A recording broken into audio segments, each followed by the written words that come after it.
Salut à tous! Donc pour cette dernière partie de notre voyage aux États-Unis, on a rendu le van à Las Vegas il y a plusieurs jours maintenant et on explore la Californie.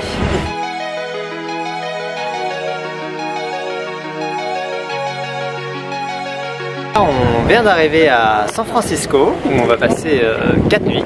Nous c'est une ville qu'on avait vraiment hâte d'explorer parce qu'on a beaucoup entendu parler de ses pentes, de ses maisons colorées, de son eau évidemment. Donc on va vous emmener voir tout ça.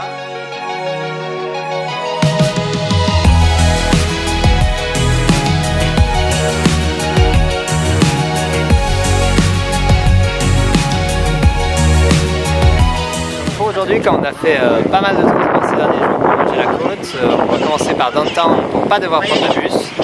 Donc là on est à Lombard Street, qui est la rue la plus pentue du monde, où ils ont fait un lacet pour que les voitures puissent quand même descendre. C'est hyper mignon parce qu'on a une super belle vue sur la baie de San Francisco. Et on va continuer vers les quais et le bord de mer.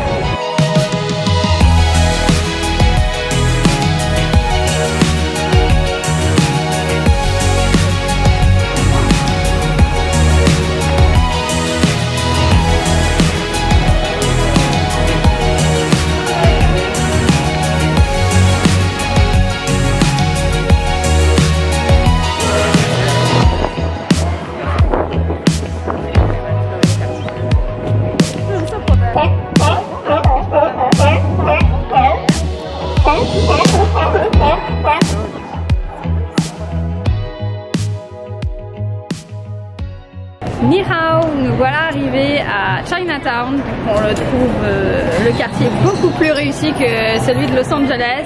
Ici on a vraiment plein de magasins chinois, des loupiates partout, des gens en train de préparer une genre de parade avec des têtes de dragon dans la rue, donc c'est vraiment cool.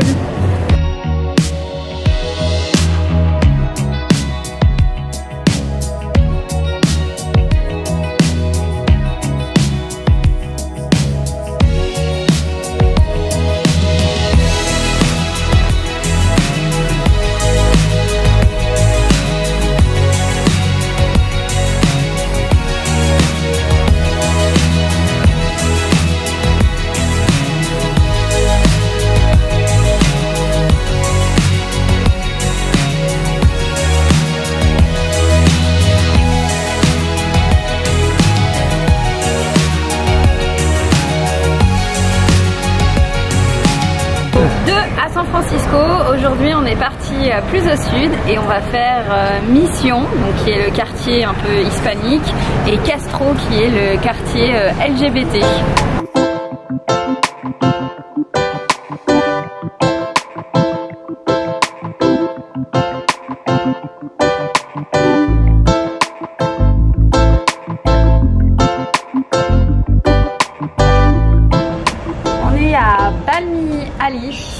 C'est une rue qui est connue ici pour toutes les fresques et peintures murales qu'il y a. C'est des artistes, les muralistas du quartier, qui ont décidé de faire ça en s'inspirant notamment de ce que Diego Rivera avait fait à San Francisco en réaction à la politique des États-Unis en Amérique centrale. Ils ont décidé de transformer le quartier muraux après muraux. Et voilà, ça donne ça, c'est super sympa, il y a plusieurs générations de fresques.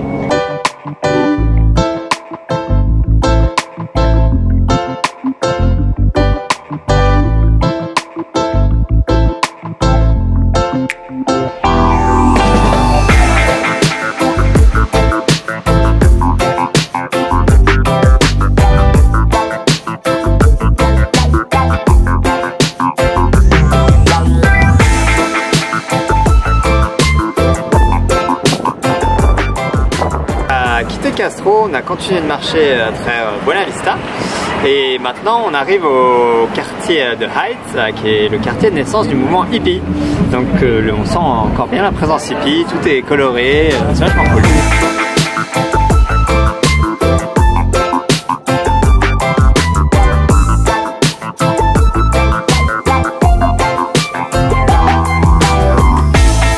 On est à Golden Gate Park. Voilà, c'est un peu l'équivalent de Central Park de New York.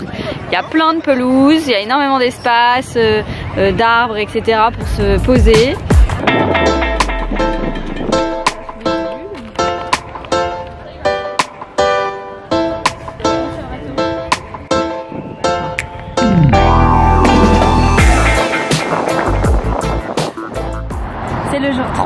San Francisco.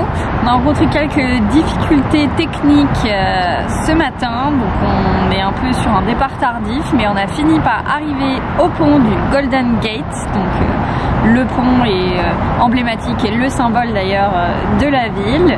Et donc voilà, on va manger ici ce midi et ensuite on a une réservation cet après-midi pour aller faire la prison d'Alcatraz.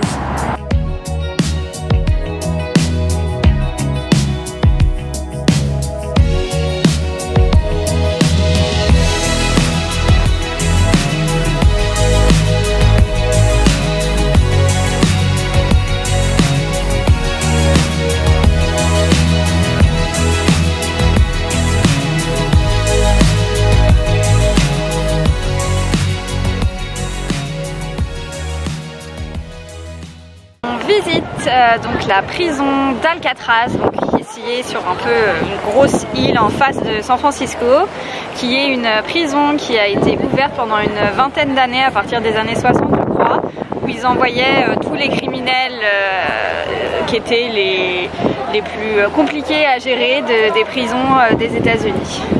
Donc par exemple, je pense que le pensionnaire le plus illustre de la prison, c'était Al Capone, ou alors c'était peut-être les trois qui ont réussi à s'échapper en creusant les grilles de ventilation avec des petites cuillères qu'ils avaient volées à la cafétéria.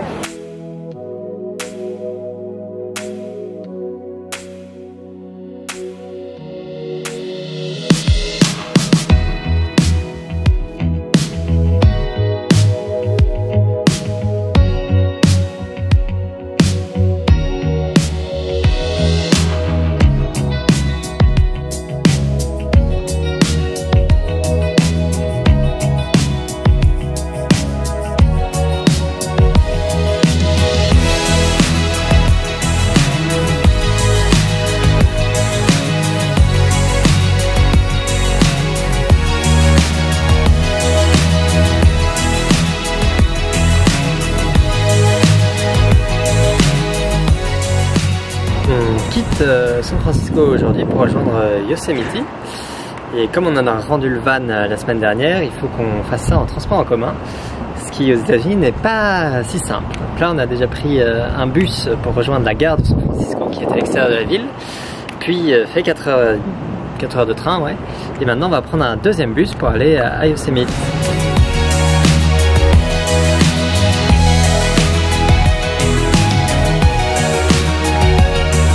Dernière étape dans ce voyage aux États-Unis, nous voilà arrivés au parc national de Yosemite, donc un des parcs nationaux les plus connus des États-Unis.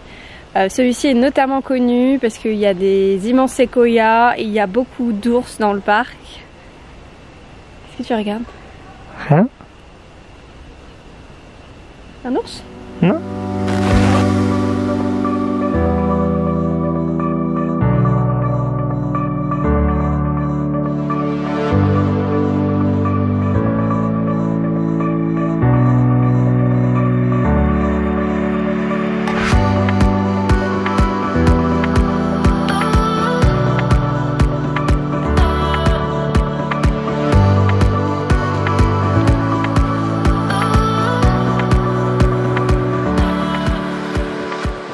Aujourd'hui, on a décidé de faire l'ascension jusqu'au Glacier Point, un point de vue qui est à 900 mètres au-dessus de là où on a dormi. Et donc, c'est une randonnée de 14-15 km, donc ça va normalement nous mettre 6 heures.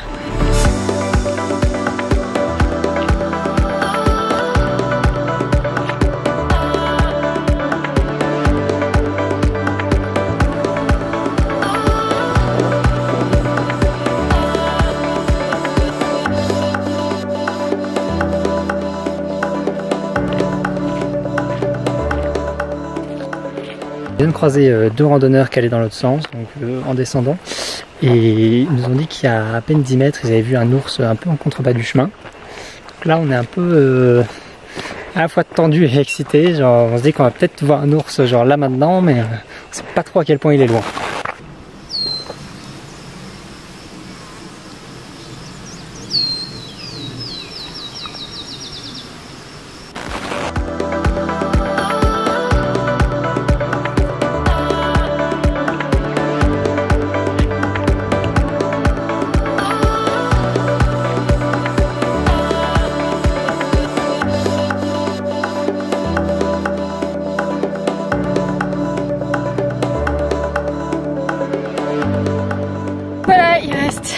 1 km. On en a donc fait 15. Et bon, c'est dur la fin, mais on a croisé des gens qui nous ont dit qu'il y avait des glaces en haut, donc on a eu un regain de motivation.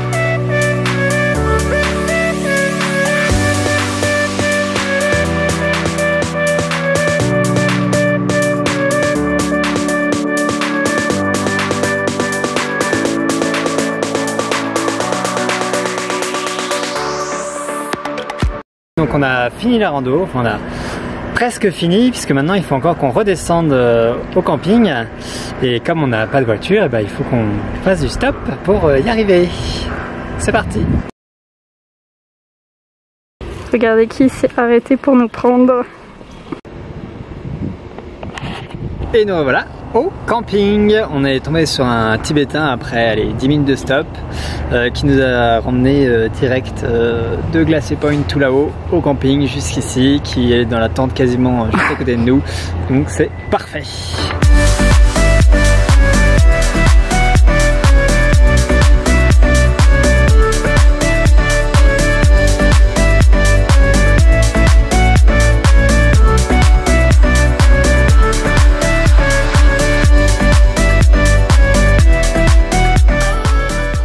Voilà, on a quitté Yosemite et les États-Unis et on a rejoint notre nouveau pays, le Costa Rica, où on vous retrouve la semaine prochaine.